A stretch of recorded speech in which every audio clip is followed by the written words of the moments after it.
I should say, retired now, or only just, still hanging on, seeing a few patients on the side now and again. But that's easy because I'm a consultant neurologist as well, so that's the straightforward bit. He's chair of the Shropshire Humanist Association, and he speaks on the radio, a local radio, as a humanist representative, and he's a celebrant. He does mainly funerals, done over 100 funerals, is that right? Something like that. And sometimes for patients of his own, so seeing people through the sort of terminal phases of an illness and then hosting the funeral, which is quite must be a very extremely emotionally intense experience to do that. He does a few weddings. So do you? What? You've done a few weddings. I've done 2 weddings, but not really. Yeah, not quite. Well, so Dad's probably humanist trained celebrant doing weddings. That's sort of, a bit of a casual version of what he does. But he's a bit reluctant to do weddings. Only really does them when someone twists his arm, like normally a friend of mine or something. And no baby namings yet, I don't think. But no. Just become a grandfather.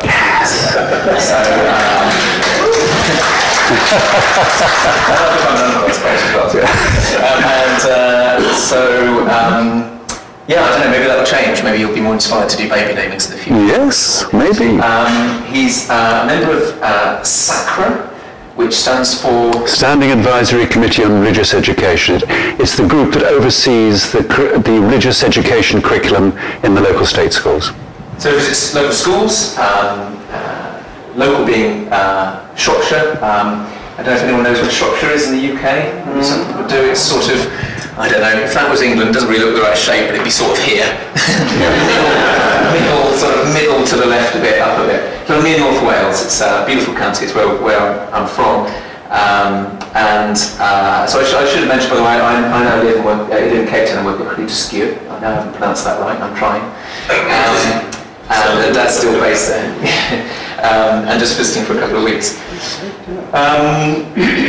So yeah, visits schools locally through SACRA, and is involved in a lot of interfaith dialogue. And it's not uncommon for me to come home and find an imam, a rabbi, and a bishop in the kitchen for dinner or something like that.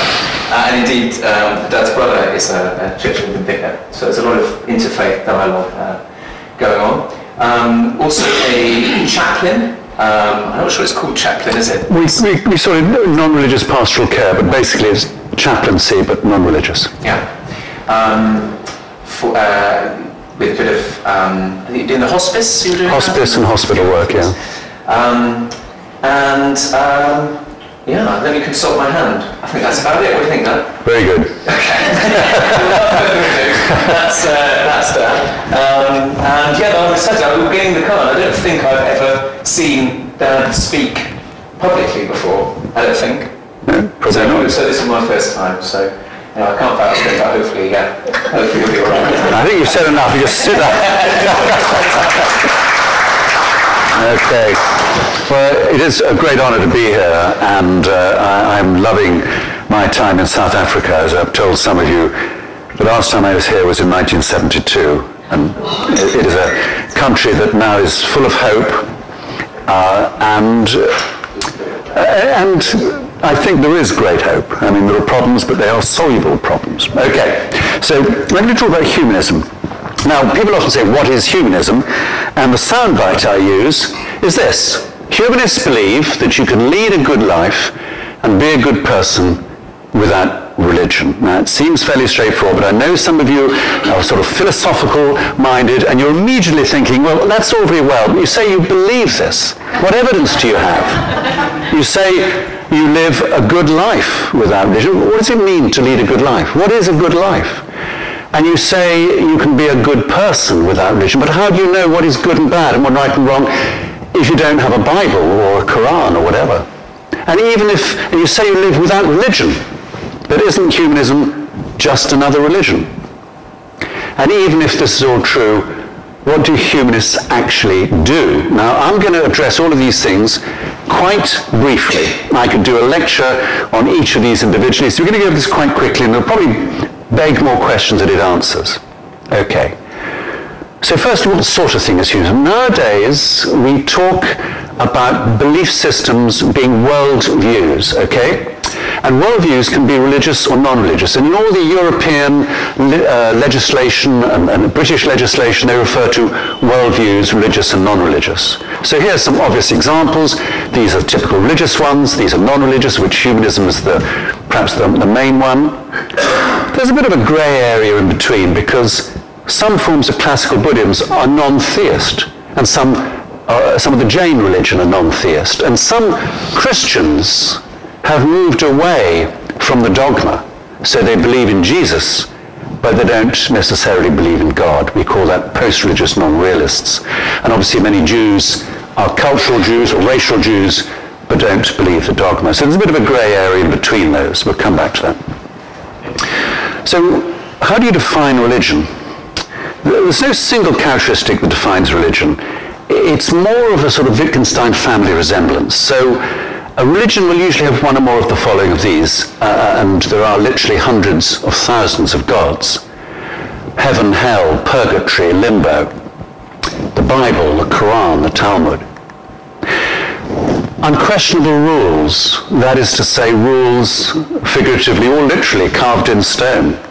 Prescribed patterns of worship, figureheads, founding members, Jesus, Muhammad, Moses, usually men. People in authority, popes, imams, priests, usually men. Now, there are some female gods, but most of religion seems to me, and I think many of you would agree, systems designed by men for men. Okay, so if you don't believe in any of this, and in particular if you don't believe in gods, then you're an atheist. That's all. Nothing more, nothing less. You're not a humanist, okay? Now, there was a time when I lost my religious faith. Here I am in about the age of 20, and I was a very devout Christian. I was thinking of following my brother into the church, and then I lost my faith. That's an interesting story for another day. And I wasn't a very nice atheist. Like many people who become atheists from religion, I was angry. And I went around telling people with religious faith that everything they thought was meaningful and important in their life was a load of rubbish. And these were people who were much nicer and much happier than I was. I mean, looking back, it was very embarrassing. But you know, they're very sweet. And they said, yes, Simon, of course, have a cup of tea. And it was really thanks to them that we remained good friends, including my brother. It wasn't until I went to a humanist funeral about 20 years ago that I decided to find out about humanism. And I came to realize that we should be defined by what we do believe, not by what we don't believe. Now, I don't believe in Father Christmas, okay? But I don't want to be known as a Father Christmasist. I don't want to be known as an atheist. And I came to realize that humanism is a worldview that has positive beliefs and values, and it isn't just atheist. And my attitude to religion also changed. Obviously, I was still concerned with the downside to religion, but actually religious people are also concerned with the downside of religion, but particularly the downside of other people's religion. It's always easier to see the problems elsewhere. But I came to realize that people with religious faith saw their religion, their faith, making them happier and better, and they saw that extending into their families and their communities. I just felt that as a humanist, I can achieve the same. It's not always easy, but religious people don't always find it easy either, but we do it because we think it's important. Okay, now I want to just, that's the humanist now. Okay, it's slightly shorter hair. Right, in the 60s, everybody had long hair. Who had long hair in the 60s? Oh, yeah, that's good, all right. Okay, so, before I tell you what our humanist beliefs and values are, I just want to explain a little bit that humanism is not as uncommon, certainly in Europe, as it might be here. Right, so for example, in the UK, 53% of the population say they have no religion. All right, over half. Among young people, school leavers, it's over 70%. And people don't convert to religion in later life. It's very rare in England. So the 53 will become 70 before long. And what's particularly interesting is that if you ask those who call themselves Christian, these are people who say, I am a Christian, I belong to the Christian church, less than half of them believe that Jesus was a real person who lived, died, came back to life, and was a son of God. And those really are the sine qua non for being a Christian. You can't really pare it down anymore. You have to believe that Jesus existed, the resurrection, and the divinity of Jesus. So we call those cultural Christians, as opposed to believing Christians. And if you interview those people who say they live without religion, the majority hold humanist beliefs, even if they don't call themselves humanists. So what are those beliefs? Oh, right, this is a slide I stuck in. So this is basically the breakdown in the United Kingdom. Okay, so you'll see this half here, non-religious. We've got the Church of England, Anglican, the Roman Catholics, other Christians, and about 4% Muslims. The increase in the non-religious is mainly at the expense of the Church of England, the Anglicans. The Roman Catholics, they've been falling, but now they've gone up a little because we've had a lot of immigrants from Eastern Europe and Poland and places, so that's sort of kept on. The other Christians remain much the same. There's a slight increase in evangelical and fundamentalist faiths. I think some of the more liberally minded Christians have sort of moved across into non-religious, leaving a rather more more religious ones left behind. Now, this I took off the internet. This is South Africa. Excuse me. Yes. Sorry if I interrupt. Your previous slide doesn't show the Jewish community, does it? That comes under. Okay, it's small. It's about 3% or something like that. Okay. Sorry, you're quite right. And there are other faiths as well. We have quite a few Sikhs. We have some Jains. Okay. So this is the South African breakdown, and I was very interested to hear about some of the other Christian faiths, mainly among the blacks and Pentecostals and the Zionist Christians, and I hope you'll be able to tell me more about that later. But you'll see the number of people who have no religion is only 15%, so very, very different from Europe. Okay, so what are our beliefs and values? Okay, now this is a very, very oversimplified view of what humanist believes, and I can give you things to read and websites to go to if you want to know more about it. One of the most important things is naturalism. Now, when I first told my children, when they were teenagers, that I was becoming a humanist, and I told them about naturalism, they got very worried between naturalism and naturism, and they were terrified that I was going to take them on family nudist camp holidays. Well, in fact, there's very little nudism. No, there's no nudism in humanism, at least not in our branch anyway. So naturalism is the belief that everything in the universe can be explained by natural laws and natural forces, as opposed to supernatural laws and supernatural forces. Okay.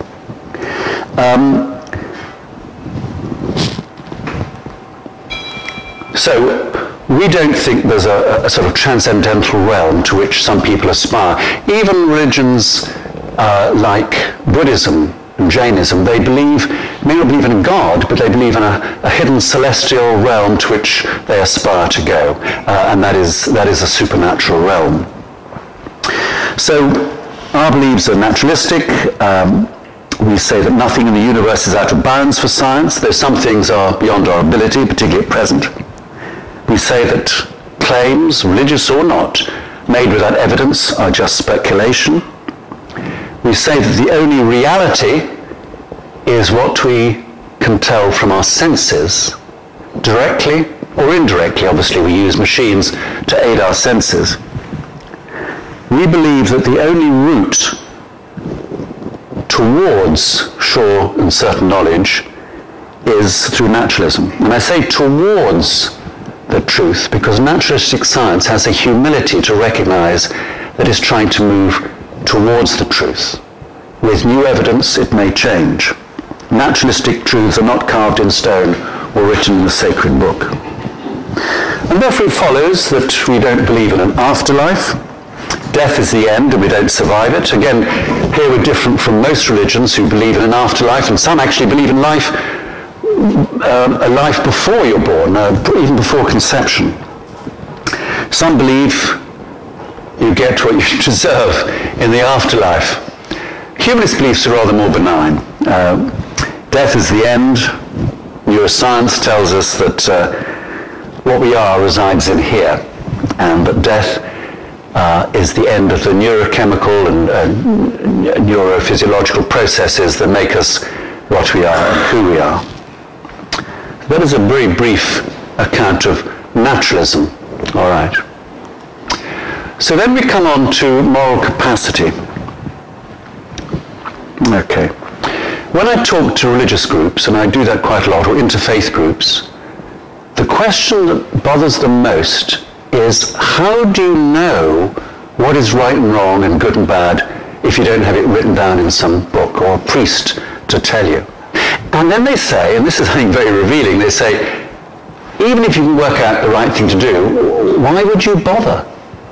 Implying, of course, that they have some ulterior motive, such as going to heaven and avoiding the other place.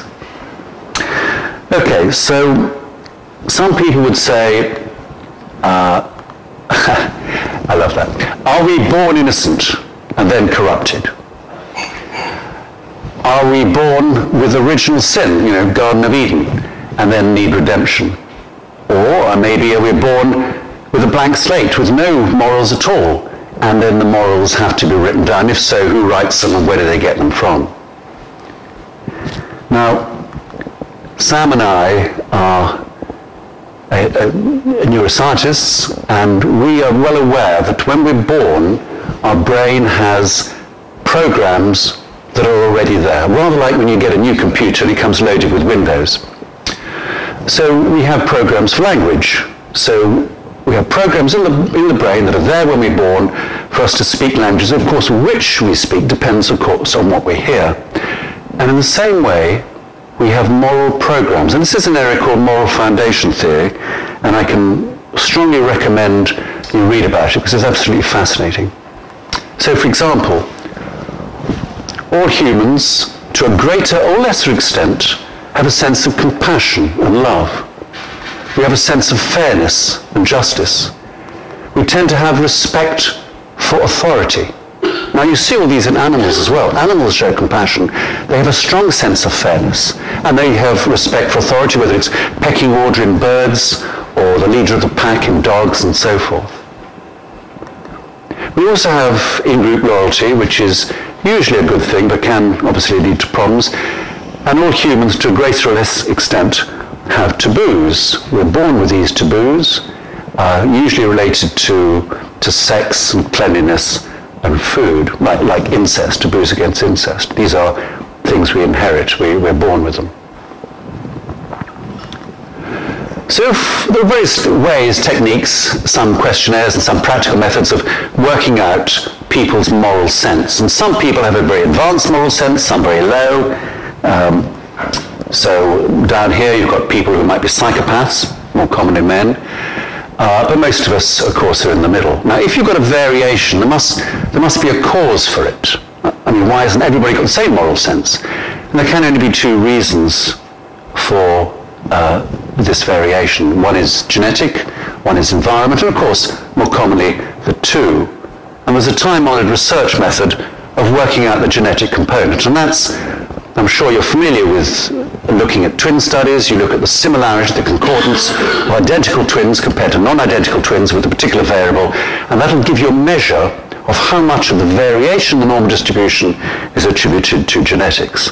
And for empathy, particularly what's called emotional empathy rather than cognitive empathy, it's almost half of the variation is genetic and a sense of fairness. But of course that still leaves a huge amount that can be influenced by one's environment and upbringing, which is crucially important. So I'll give you some practical examples. They're just sort of quite light-hearted examples, but if you look at young children, if a young child is kicked, he kicks back instinctively. But at a certain age, without necessarily being told, it learns to distinguish between being kicked on purpose when it kicks back and being kicked by accident when it doesn't. And we even know which part of the brain develops to confer this distinction. It's called the temporoparietal junction. One of the first things babies say, it's not fair. Now I just want to show the video, so who's going to do my machine for me? Shall I do it? I want to close this down. Do I push escape? That's interesting, good. Now I want the...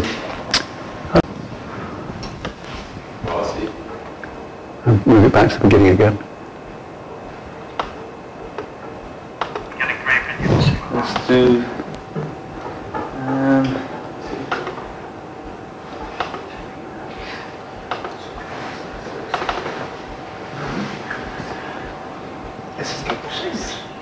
Okay. These young kids are great, aren't they? So she gives a rock to us, that's the task. And we give her a piece of cucumber and she eats it. The other one needs to give a rock to us. And that's what she does. And she gets a grape. And she eats it. The other one sees that. She gives a rock to us now. Gets again cucumber.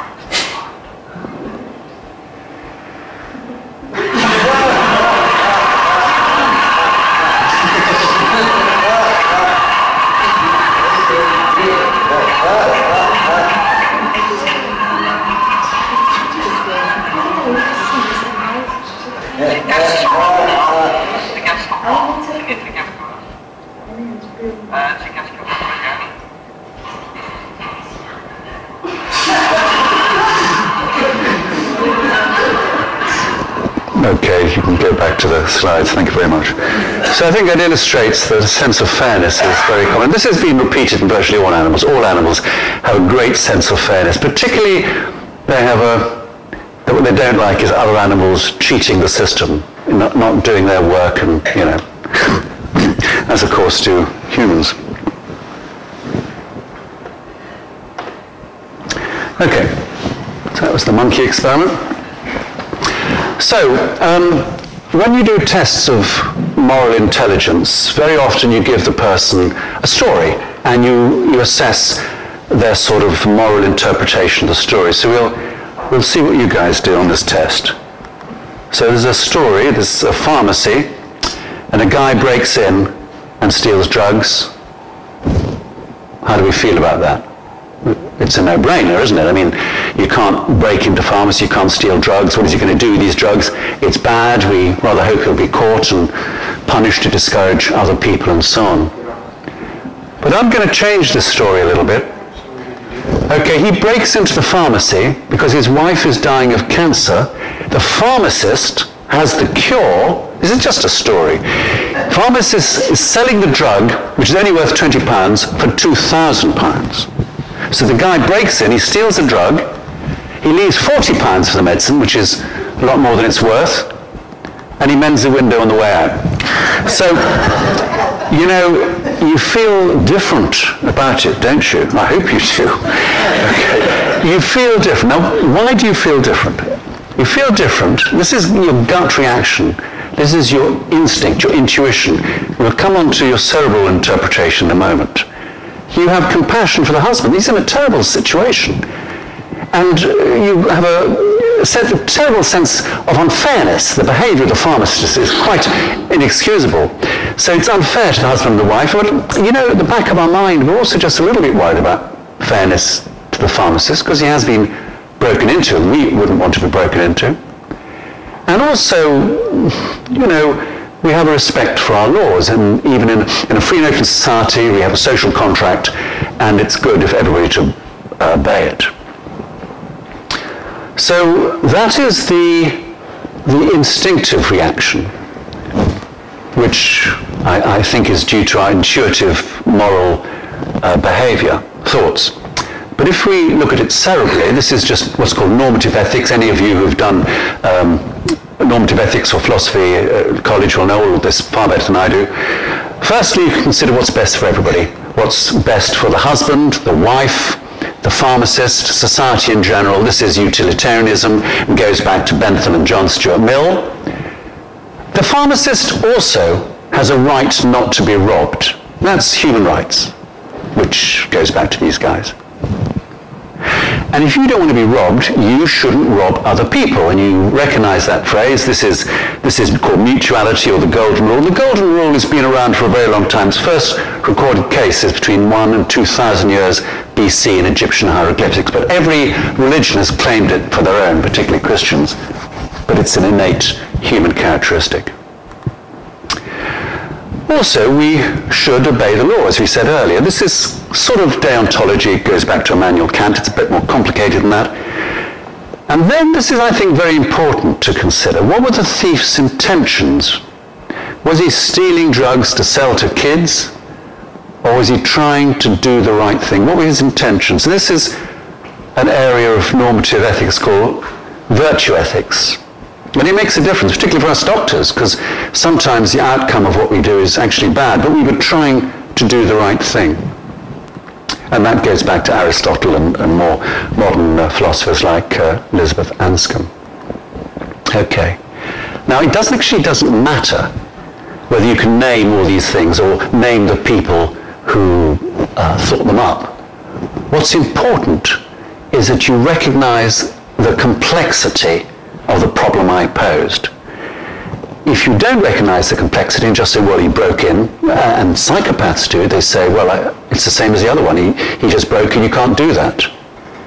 That gives you an indication of your moral complexity, your moral sophistication. So, number 8 of 10, thou shalt not steal. I mean, it's a good start, but it's not exactly nuanced, is it? Okay. So, again, that's a very, very brief outline of moral capacity. We think morality comes from here. It's a human construct. We don't get it from some ultimate source of truth out there. This is the non-realist as opposed to realist philosophical position. Okay, so now we come on to values. Now, I distinguish these from beliefs because these are things that sort of follow on from this, but these are things we think of as very important. And we're very, very keen on the idea of reason,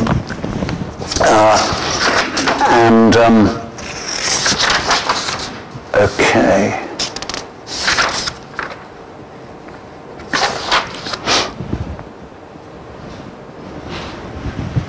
So we think what's important is that we use evidence and reason. So as a humanist, I believe the best way to find out if something is true is by studying that thing and looking at it, maybe even investigating or experimenting on it. And that'll give me a hypothesis. And then I look around for things that agree with my hypothesis. But more importantly, I look around for things that disagree with my hypothesis, either refute it or more commonly make me tweak it a little bit to make it more accurate. And this is, of course, the scientific method, and it's the way science moves forward, and it's the constant challenging and testing of our ideas that's so important. It's the way we move forward. It's what's called discovered truth. So Aristotle's ideas about the physical world and the cosmos changed to Galileo, changed to Newton, changed to Einstein, and then changed to the wonderful and weird world of quantum mechanics, starting with Max Planck. Science changes when we have new evidence. So most philosophers consider there are two sources of truth. One, axiomatic truth.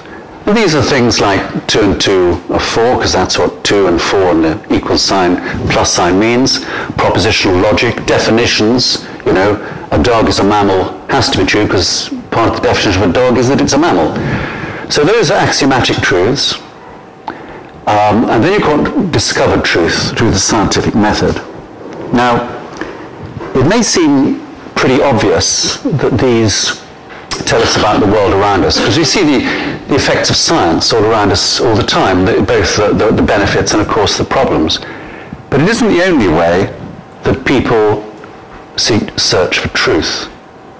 Some people look for truth in sacred texts.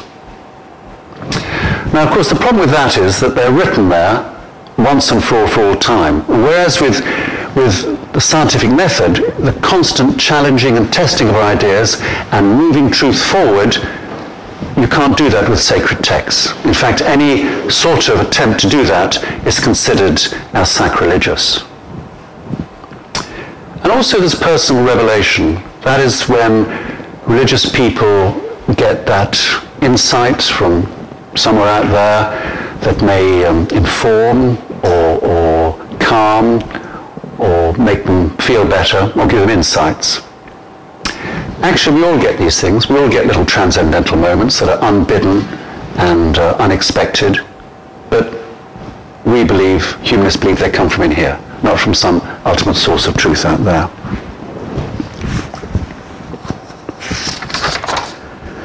So, revealed truth and discovered truth are often at odds. There are many cautionary tales. For example, many years ago, before we had the scientific method, people made up creation myths. Some really very fanciful.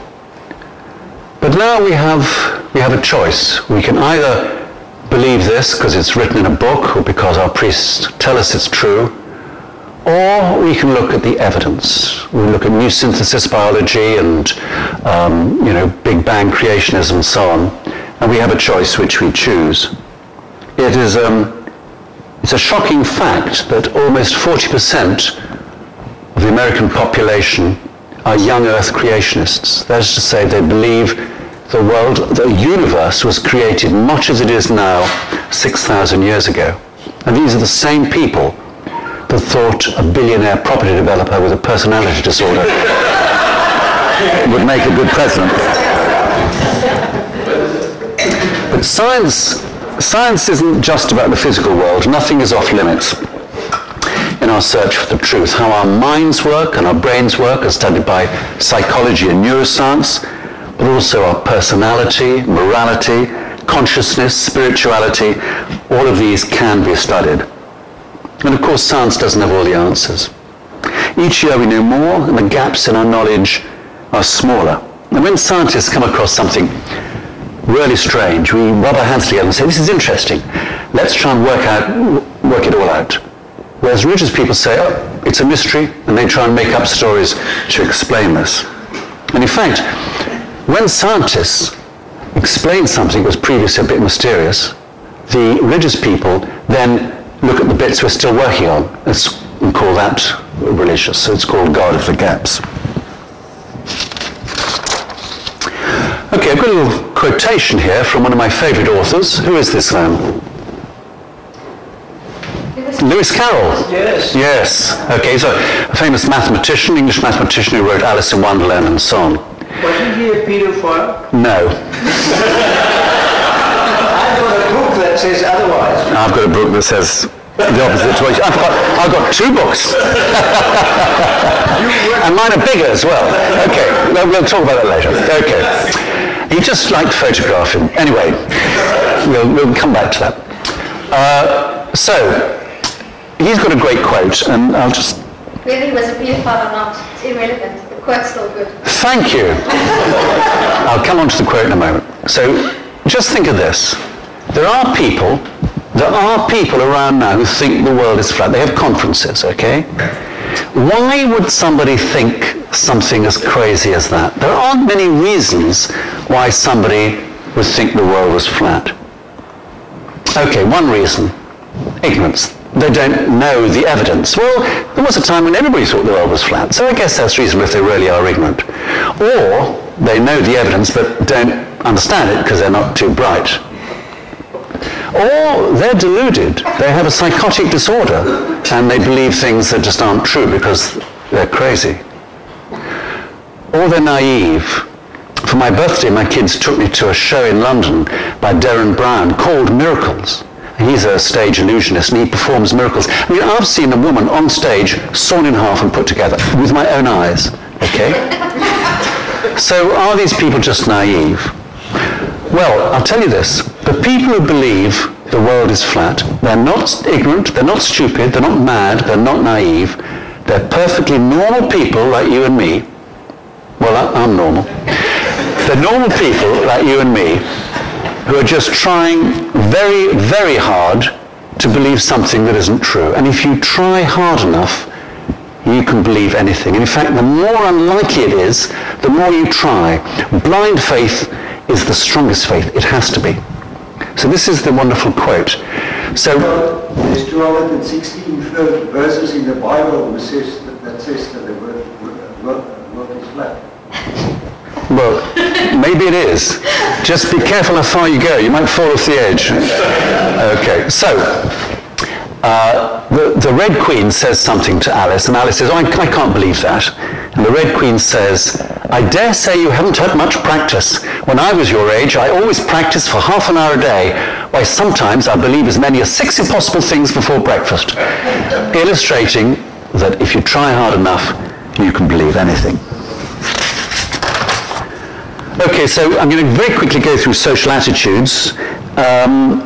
So we're very keen on human rights, not just human rights for humanists, but human rights for everyone. We work for human rights nationally, within Europe, and internationally. And we are very keen on protecting rights for religious people to live as they wish as well.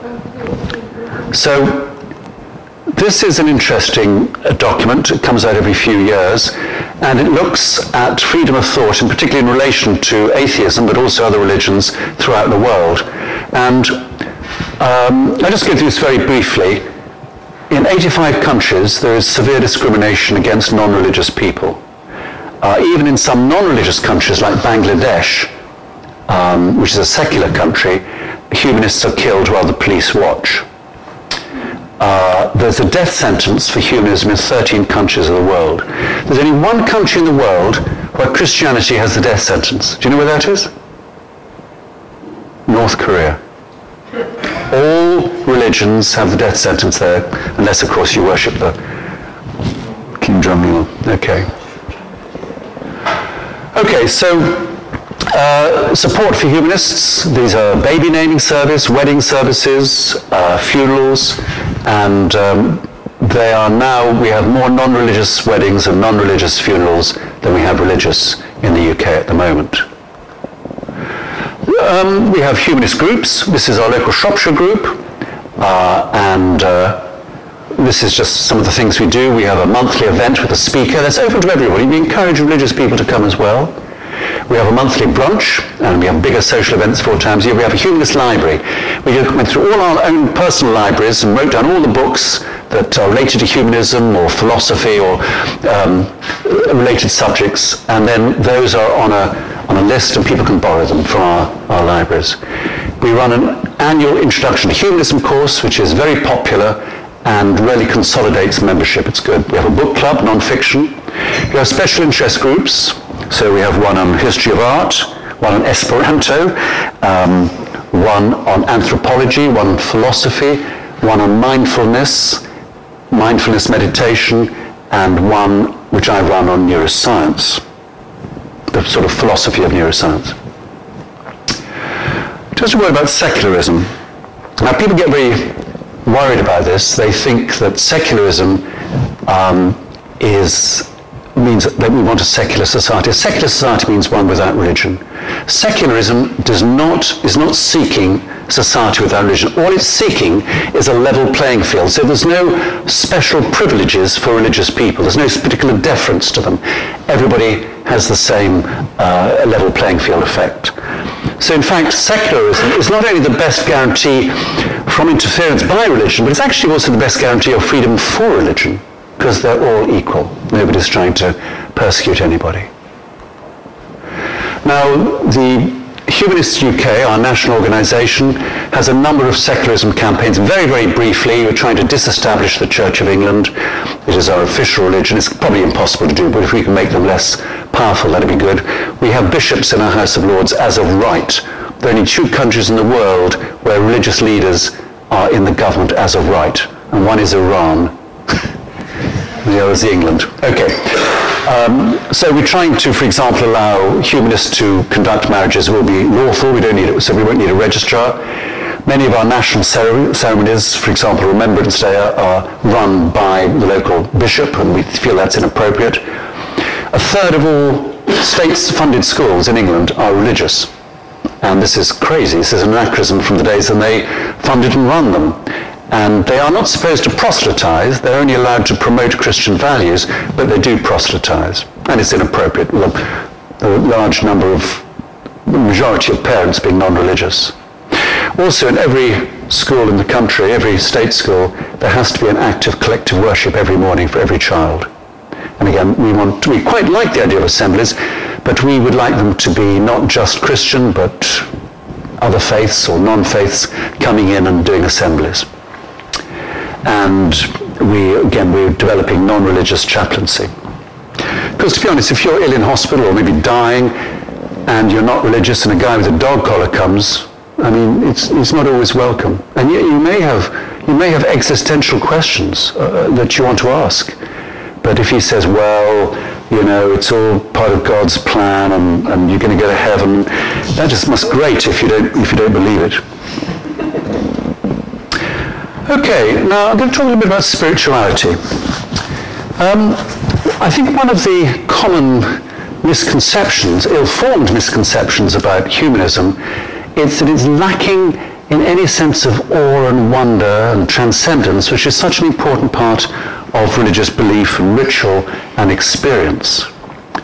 So we all actually get this. Now, my brother, the retired vicar, and I go on holiday for 2 weeks every year looking at churches and cathedrals around Europe. We're absolutely fascinated. This is Madrid.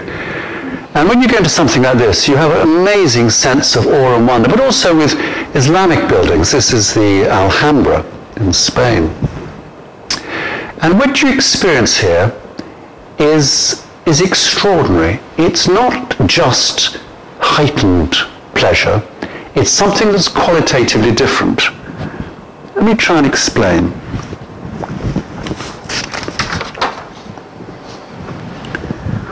If I look at something beautiful, I feel good. If I look at something very beautiful, I feel very good. But sometimes you look at something and it's not just beautiful, something happens. You feel a sense of transcendence, a sense of wonder and awe. And you're not just that's beautiful. Suddenly you feel the whole world is beautiful. You see the world through rose-tinted spectacles. You've got a flood of dopamine in your mesolimbic system. I think that's right, Sam, isn't it? And basically, something qualitatively different has happened. And of course, it isn't just with religious art and buildings and music, but of course they're designed to give you tingle factors. That's the whole point of them. It also occurs with secular art and with nature. And I remember a beautiful, mellow autumn day and seeing a rainbow and just thinking, it is incredible to be part of this world. I felt part of something bigger than myself. Now, these all seem a little bit otherworldly, but they're not. They all come from there, the green bit. That's the temporal lobe. Now, this is a fascinating area. I could talk about this for hours. I'm just going to talk about it very briefly. It's been very well studied, the spiritual experience, the transcendental experience, partly by phenomenological studies. This is, of course, William James' famous The Variety of Religious Experience. I recommend you read it. It's a series of lectures he gave over 100 years ago at Edinburgh University. And Alistair Hardy, who was an Englishman who did a lot of phenomenological work on religious experience as well. And of course, nowadays, we have functional MRI scanning and in-depth electrodes.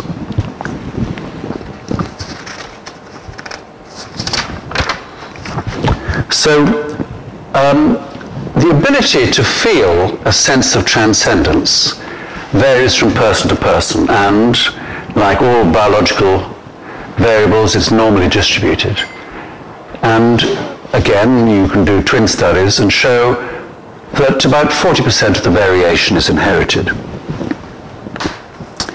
I wish I had more time to discuss this, but we're going to have to move on. But at the end of the day, does it really matter that you don't have to be religious to experience these wonderful transcendental feelings? Does it matter that a beautiful rainbow can be explained by refraction of light in raindrops? Does it matter that neuroscientists have shown that many of our feelings, including appreciation of great art and pleasure and love and ecstasy and tingle factors, are due to neurochemical changes in our brain? Does it matter that to some extent spirituality is mediated by oxytocin? Does it matter that to some degree my is are determined by my genes? No, none of these matter at all. None of these diminish my joy when I experience transcendental wonder. But it's part of what it is to be human, as is our consciousness, our free will, and our compassion for our fellow man. Some people experience these things more easily than others. Some people can train themselves through meditation or through prayer to appreciate them more. But a sense of wonder about the world and the awe we feel in the presence of great art or majesty of nature, these experiences are available to all of us, regardless of our faith or lack of it. So when you're next watching a beautiful sunset or with somebody you love, let the experience take over.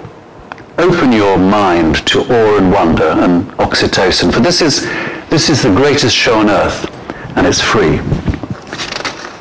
Okay, so finishing, I'm often asked, what do humanists say is the meaning of life? And of course, religious people have got fairly obvious answers.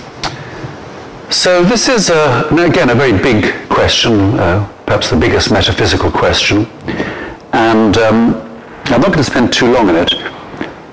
One possible answer is that it's unanswerable because it involves an insuperable category error.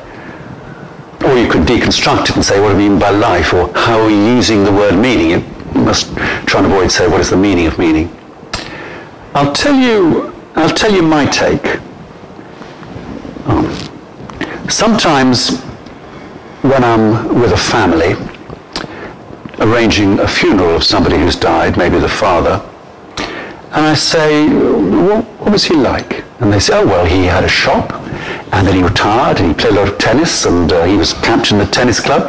But of course, I don't need to know that. What I want to know is what he was really like. What was important to him? What was significant to him?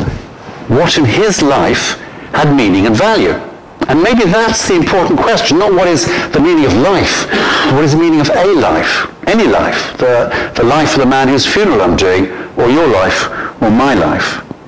And this makes me think of a film called It's a Wonderful Life. It came out the year I was born. Okay, so this starts with Jimmy Stewart playing the part of a man on a bridge contemplating suicide because he feels his life is without meaning and value, and that his world, his family and all his friends would be better off if he were dead.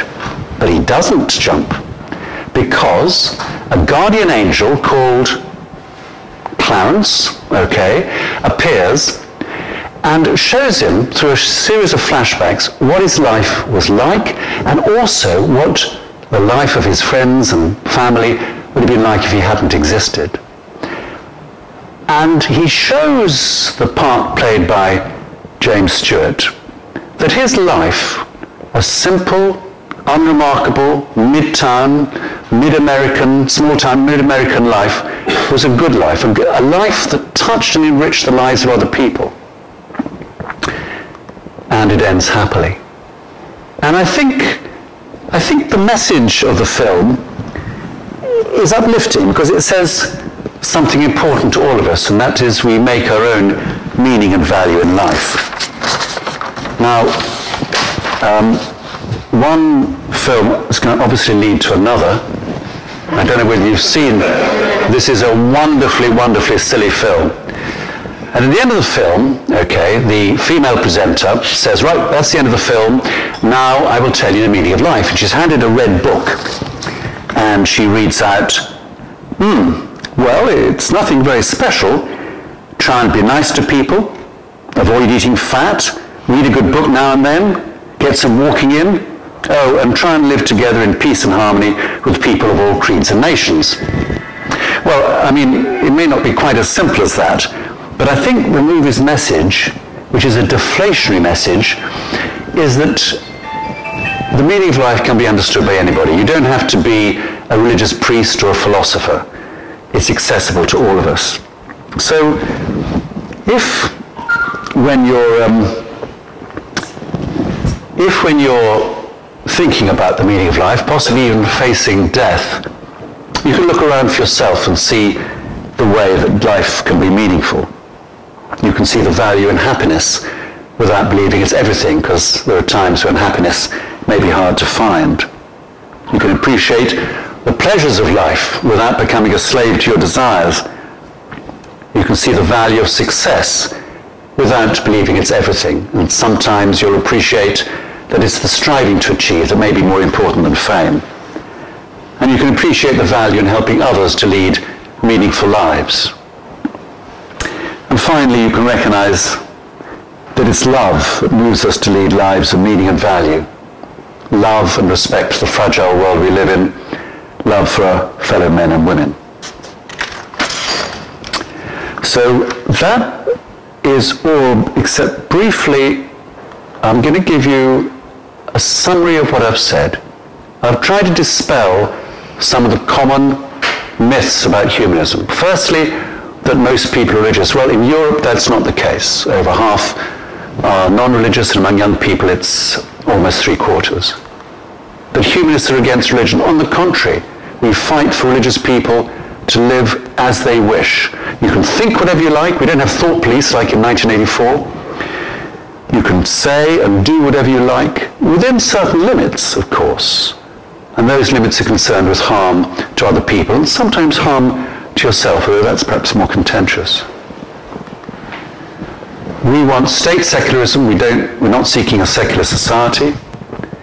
Many say humanists have no morals and we live in a moral vacuum. Do you know who called us, who said we lived in a moral vacuum? Pope Benedict said humanists and atheists live in a moral vacuum. And this was a man who protected paedophile priests.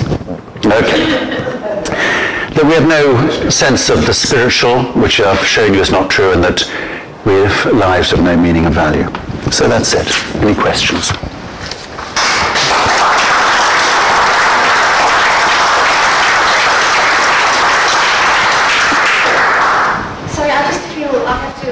Very seriously, because you left something really important out. Say it again.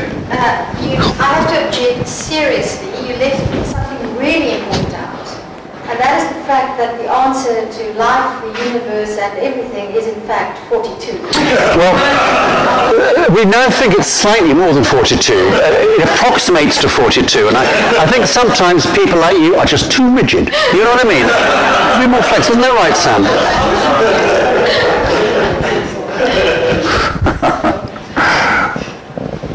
Well, that was it. Can I ask something? Yeah. I must say, I don't think I've ever listened to somebody with whom I concurred so much on what you said. But it seems to me that what you're saying as a neurologist, that the brain is the answer to everything. There's no, Descartes is a spent force in terms of the duality of what he proposed, and therefore, if what we are is determined by the complexity of the brain, which is a biological function, how do you think the philosophers who rant and rave about Kant and Aristotle and all those guys are going to react to this? Because you're actually presenting a biological answer to morality and all those kinds of things and emotions. And they've always regarded that they have a special niche, where they can explain love, hope, and religion and those kinds of things. And now it turns out that that's basically brain function. What do you see is the future for philosophers who do not want to get involved in the biological aspects? I think to be a philosopher now, a philosopher dealing with human behavior and human emotions and human thought, you really do need to understand evolution and an amount of neuroscience. Now, you don't have to be humanists don't have to be determinists, and I think there are many humanists who would perhaps draw the line at saying, well, science can't explain everything.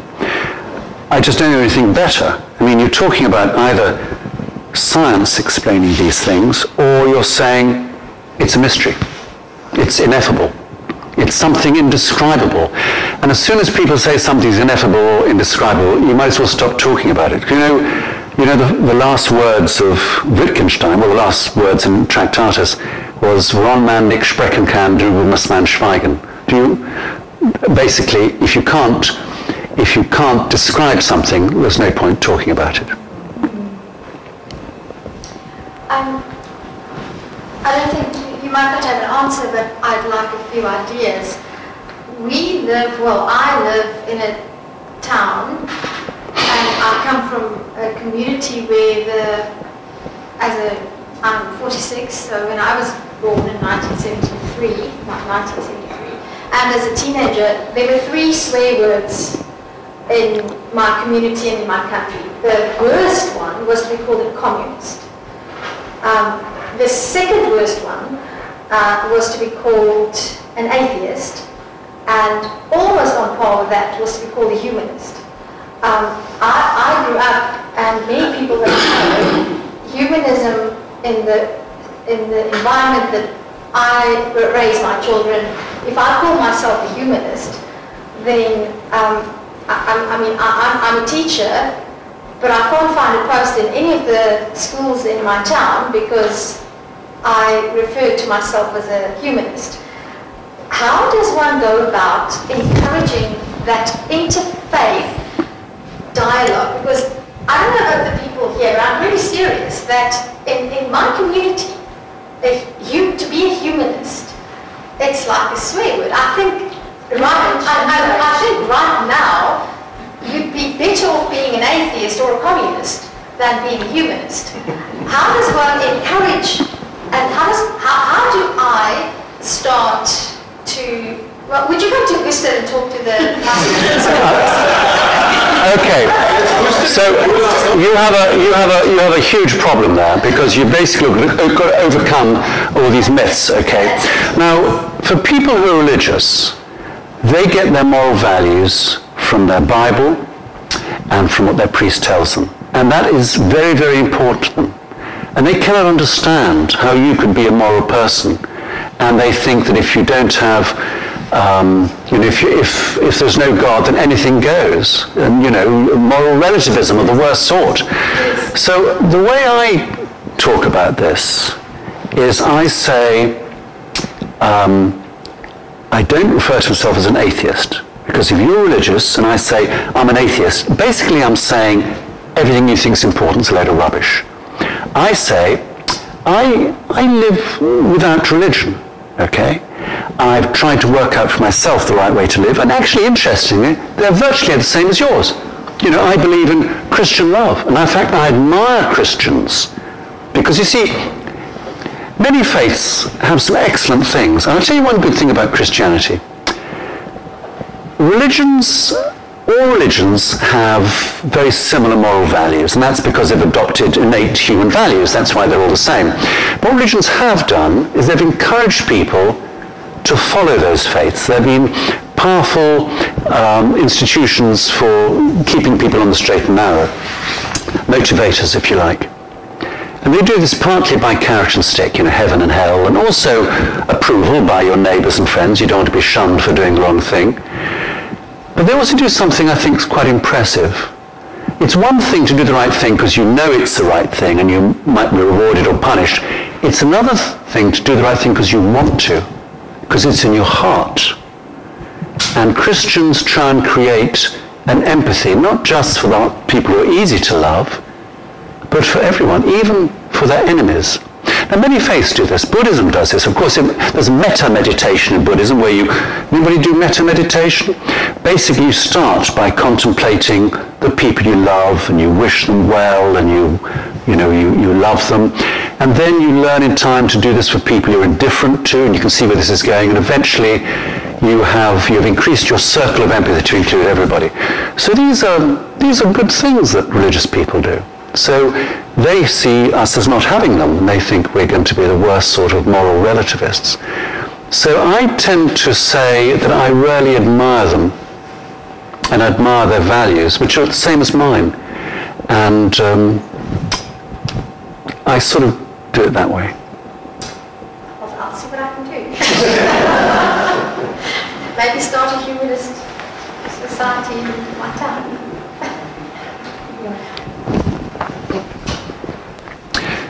We have three main aims in our humanist group in Shrewsbury. One is to disabuse the faithful about the myths about humanism.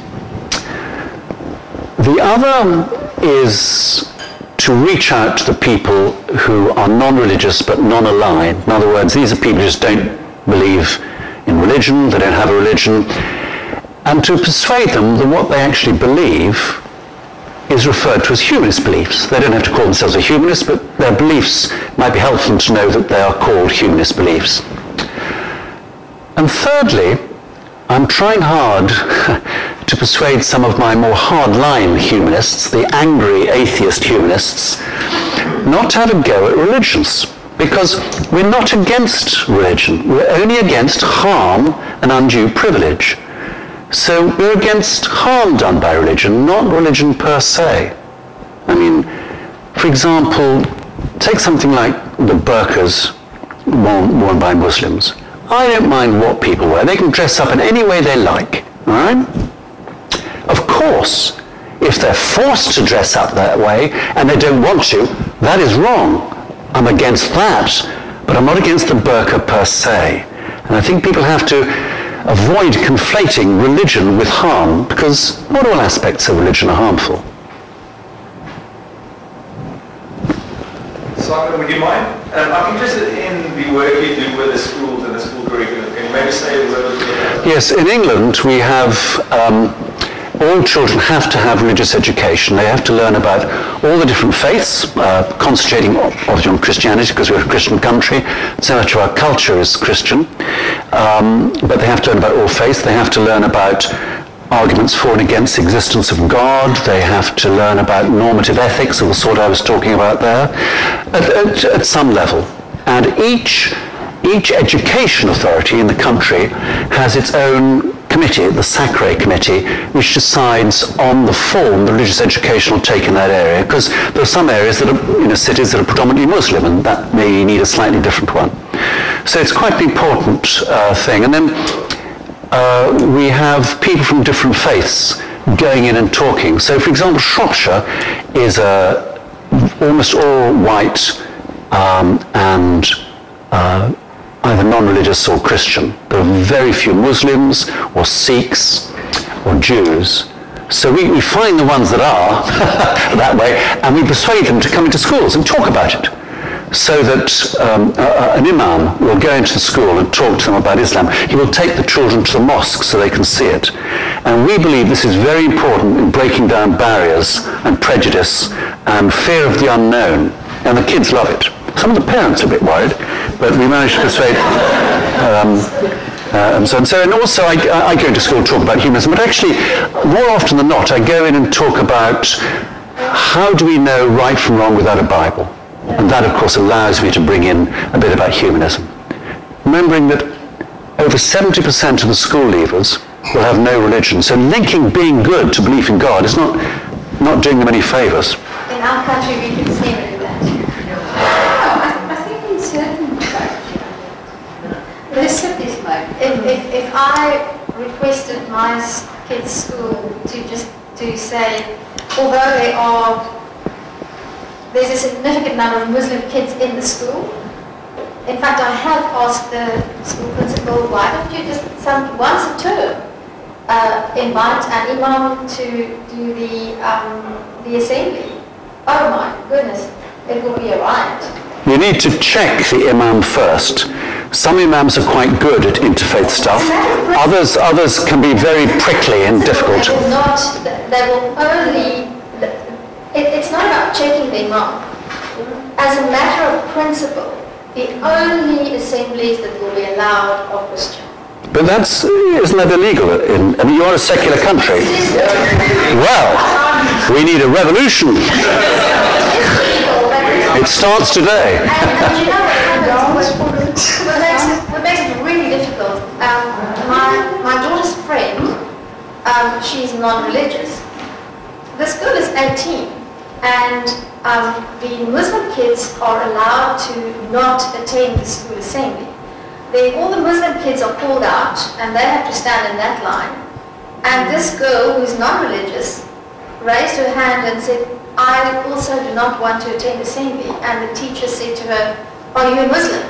And she said, no, I'm not religious. And the teacher said, get in line, you will attend assembly.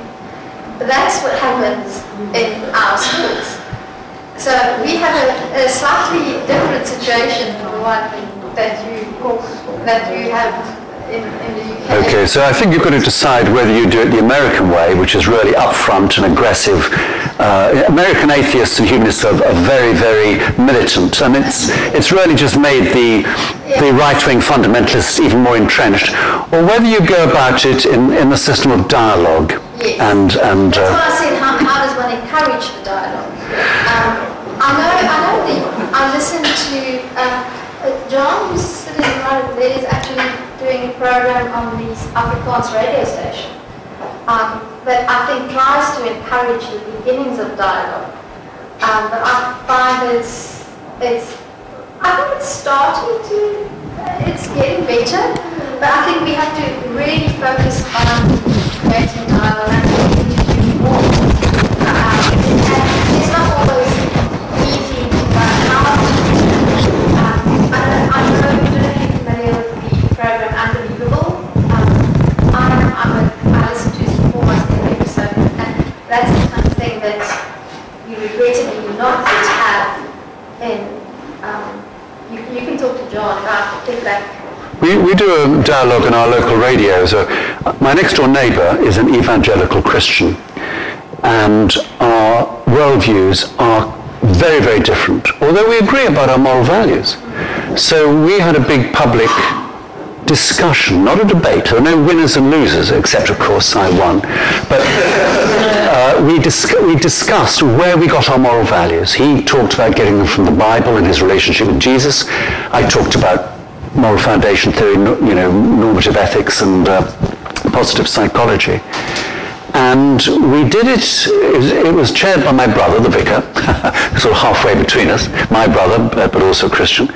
And it was a fantastic success because it showed that two people with very different worldviews could get together and have actually a very lively discussion. And he's a good mate of mine, my next door neighbour. He comes down, we have good old argy-bargies about the Bible and all sorts of things. So we trust each other. And we're starting a series on the radio where we're discussing things. For example, the next one is going to be on prayer, on the fact that all religions use prayer, so it must be something of use, and it's not of use to the institution. I mean, there are many religious things that just bolster the institution, keeps people keeps under the thumb. But this is something that obviously individuals find helpful, and we're going to talk about meditation and contemplation. We may talk a little bit about whether God answers your prayers. But it's going to be an interesting discussion. So, How can we listen to it? Shropshire Radio. It's on digital radio. If you email me, I'll send you some links to it. Thank you. Hey, you had a question? Yeah, to both. You mentioned the militant atheism of the Americans, which I've been following for quite a while. And that's certainly true, but you have a militant atheist in Britain as well. How would you go about in a discussion with Richard Dawkins? And what are your feelings about... Well, I think what he says is true, but I think what he says is, I think it's the way he says it, actually. He's not really, he doesn't take any prisoners. So he gave the Darwin lecture this year in London. I went to it, and he just was ranting on about how terrible all religion was. And most of the other members of the Humanist Association were sort of, and I don't think it's very helpful. I mean, I think philosophers like A.C. Grayling are much better. Good guy. Good, yeah. But I mean, he's got a bit cross in his old age, hasn't he? We were at dinner with him a little while back, and there was somebody there who was in favour of Brexit, and he let fly at them. Bit cantankerous. A bit cantankerous. He was Theresa May, yeah. No, say that only one. But don't you think that his genocentric view has been a little bit damaged by this whole new discipline of epigenetics, that the environment actually has the ability to influence, perhaps not permanently, but can influence inheritance temporarily? Well, epigenetics is an important aspect of genetics. I don't think it changes the nature of the way we've evolved significantly. It helps to explain why, for example, identical twins aren't as identical as they might be. Yeah. That's a great thing about science, okay? In my lifetime, there have been 3 paradigm shifts in genetics. First, we had RNA transcriptase. People said, RNA makes DNA, never the other way around. So, obviously, with the HIV virus. Then we had trinucleotide repeats that explained anticipation. People said it didn't happen, it couldn't happen. How genetic diseases get worse with each generation because of trinucleotide repeats. And now we've got epigenetics. All things that people said just didn't happen, and they did.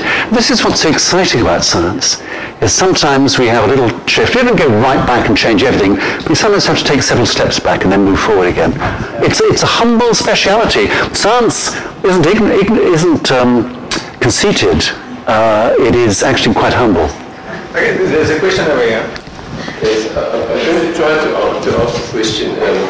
Moving away from being defined by religion as being who we are, it seems that religion introduces a lot of angst, anxiety in religious people, for which they have to find a cure in their belief system again.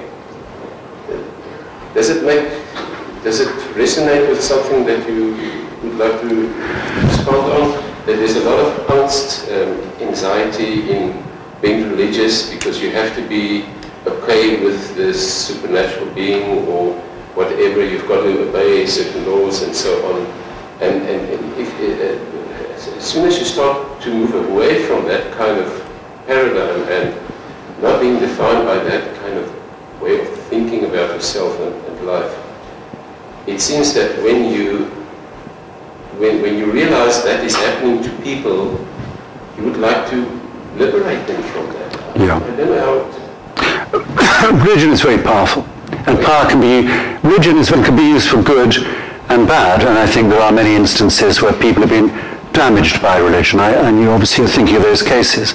There are other people, and I know many religious people, who greatly benefit from their religious faith. I think I would like people who are being harmed by religion not to be, I agree. I don't particularly want to go out converting religious people who are happily religious to humanism. Whatever gets the truth of night. As long as you don't harm other people, do what gets the truth of night. But most of the time, they are the ones that want to come at you. If you're an atheist, like I'm an atheist, and I'm a humanist, but I don't know why is this whole thing that you guys don't like the atheists or the hardcore atheists so much? I think they're frightened of us. I mean, the very fact that we have the death sentence in 13 countries in the world means that people are frightened of us. It's perhaps not surprising if you look at the way so many Christians have stopped believing in the dogma and become cultural Christians or not Christians at all. If you think about how the Jews how many of them, okay, they may celebrate the odd festival, I celebrate Christmas, but they don't necessarily believe in the Jewish faith, and they've moved away. The group, of course, that hasn't done that are the Muslims. And the main reason people haven't declared lack of faith in Islam is that in many countries apostasy has the death sentence. And certainly I know quite a few young Muslims who have declared to their parents that they don't believe in the Islamic faith, and they were told, go away, if you come home we will kill you. And these are the parents and brothers and sisters they love. So there's a great incentive among Muslims to remain faithful. I don't know, sorry? That's exactly where the angst comes in, with anxiety. Yes, yes. But of course the parents think they're doing the right thing. They think that they will be better and happier as Muslims. So then, you know, it's tricky. I'm not lost. My friend is a wonderful musician, but she comes from Worcester, and most people in Worcester don't feel comfortable speaking English. So this question is not for me, it's on my friend's behalf, but I think it's a very good question. What are your views on euthanasia and abortion as a humanist and suicide? Okay. These are huge questions, okay, and any sort of soundbite is never going to be sufficiently nuanced, all right? I'm asked to often provide the humanist views on these things in schools. And what I would say, for example, about abortion is that nobody wants abortion. Abortion is not a good thing. If it's a good thing, you want more of it. Abortion is not a good thing. It's something that, at the end of the day, is undesirable. The only question is, sometimes it may be the less undesirable option. Okay, and so that allows you to find some sort of middle ground. And if you look for that middle ground, most people will accept there are situations where abortion may be the lesser of two bad things, but it's not something we want. And people say, oh, they want abortion to be allowed. I think that's not actually true. They want it to be allowed in certain circumstances. Now, I have some sympathy for the anti-abortion brigade because it has slipped a long way in Europe from the original legislation. And it is almost abortion on demand, which is shameful. You know, if we can get a man to the moon, we should be able to stop young couples getting pregnant if they don't want to. It's not that complicated, I'm told. I had no say in it in my family. I did what I was told. But so that's a start on abortion, but it's much more complicated than that. Assisted dying is very interesting because Sam and I deal with people who have progressive disorders like motor neuron disease, which means that they're going to die in 2 or 3 years, becoming progressively paralyzed, unable to swallow, unable to speak, and later unable to breathe. And sometimes they say to me, what do you think about me going to Switzerland, to Dignitas, so that they'll kill me? And I say to them, you know, you can go to Dignitas if you want, and they will kill you. That's what they do. They'll kill you even if you're not terminal. 1/3 of people who were killed at Dignitas are merely tired of life. So, you can go there if you want, or you and I can do something a little bit more subtle. Now, at the moment, you've got a few problems, you're difficulty getting around, and we're sorting these problems out, but your daughter's coming over from Australia, and your other daughter's doing her A-levels, and you've got a lot going on at the moment, and we're going to try and keep you as well as we can, okay, and make as good a life as you can have. But you know, if there comes a time when you really feel that life is so grim, you don't want to prolong it, we talk about it. We talk about it then. And I will make sure you don't suffer. And I can sort of promise that. Because if necessary, I can give you whatever it takes to relieve pain and distress and suffering very vigorously.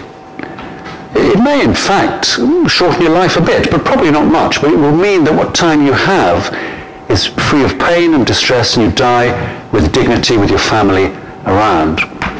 And they say, oh right, well I don't need to go to Dignitas then, do I? And then I visit them at home a year later, and they're in a terrible state. I mean, if I were in that state, I'd say, I want to finish it now. And I chatted to them quietly, and I said, do you remember those conversations we had about when things got bad? And he said, oh yeah, I remember that, but actually, not yet. I'm all busy next week. So, you know, the goalposts have moved, because originally they said they wanted to be dead rather than like that. Now, because they're well supported and they're not frightened, they're empowered, because they know that good palliative care is there if they need it, they don't want it. So for many doctors, what we want is really, really good palliative care. And I think that many people who demand the right for assisted dying, as we call it, we don't call it euthanasia, that'll evaporate. But there are still cases of people who want to die early because they don't want to keep on going to the very end. And I think they should be given the right. I'll give you an example. Suicide among doctors is quite common. And it's doctors who have cancer. And rather than go through the final stages, they kill themselves. So they do something for themselves. They don't afford that for their patients, which is a little hypocritical. Also, there's a further complication. In England, we have a regulation that you can assist somebody with, it's against the law to assist somebody to die, but if you do, you're then investigated by the police. And if they decide you broke the 1961 Suicide Act, you go to prison for 14 years. It was a bit late for the person who's dead, or you might go free. And we just feel that's crazy. You should decide it beforehand. Because if you can imagine the situation where this guy helps his granny to die, and the police investigate him, and he says, oh, he said she was in great pain. I begged her not to do it, but she made me promise I'd help her, and I did. And you know, I had no idea I was going to inherit £1 million. So it's best to sort it out beforehand, do you know what I mean? So I think they're very complicated issues. Well, suicide is not against the law. I think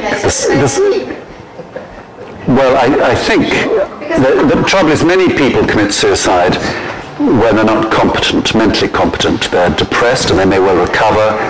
They're seeing things, you know, I mean, some people commit suicide because they've got bad exam results.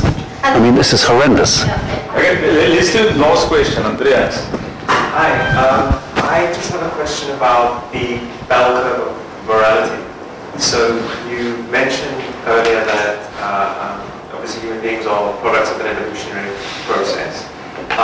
And so your kind of starting point on the bell curve is perhaps to at least some extent determined by what your genetics is. But how would you, as a humanist, decide what part of the bell curve, except for a kind of a majority vote, or what part of the bell curve is valid? So and I know that's a very vague question, but what I kind of mean to say is, in the hypothetical scenario where we evolved differently, say we had a symbiotic predator-prey situation with another sapient species, we would have different morals. Very different morals. Yeah. It's determined by the way we've evolved. And if we'd evolved differently, you might have very different morals. But the point is this. Everybody, you know, the thing about morality being a human construct sets the minds of religious people, they're terrified of it. Because they say, well, if everybody has different morals, because it's whatever you think it is, it's going to be chaos and anarchy, which it would be if we all disagreed. But we don't. The vast majority of people agree about how we should behave. And it is those areas where we agree that we form our common morality. But you're right, if we'd evolved in some other way, a sort of science fiction scenario, we'd probably have different values. It might be right for the son to kill his father at the age of 70, but it isn't. It isn't. Okay, on that weird nutshell, we would like to thank you very much for the talk tonight, and especially your passion and enthusiasm for this great cause. I wasn't exactly sure what humanism was, but I see myself as a humanist now. Good. And I just quickly want to tell everyone the quick story how you actually ended up coming here. So You probably gather that Simon's son Sam is working as a neurologist at Grooteskier, and Simon decided to come and visit his son, but he's so passionate about the cause of humanism that he contacted the South African Secondary Society and said, listen, I'm here for a 2-week vacation, and I want to go somewhere and talk about humanism. And so he got to me and we organized this. So thanks for sacrificing part of your South African holiday to come. It's been a real pleasure, and it's such an interesting question, so really good. Great audience. And I'm sure everyone's still able to speak to you afterwards. Of course. Ask questions, and so we got you this. Thank It's a you. bit of our appreciation. It's Oh, look at this. wine, but it's inspired by Bible verses.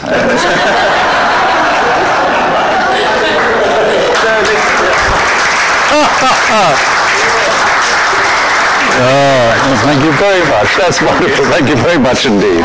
Thank you. That's wonderful. Look at those religious verses on that. It's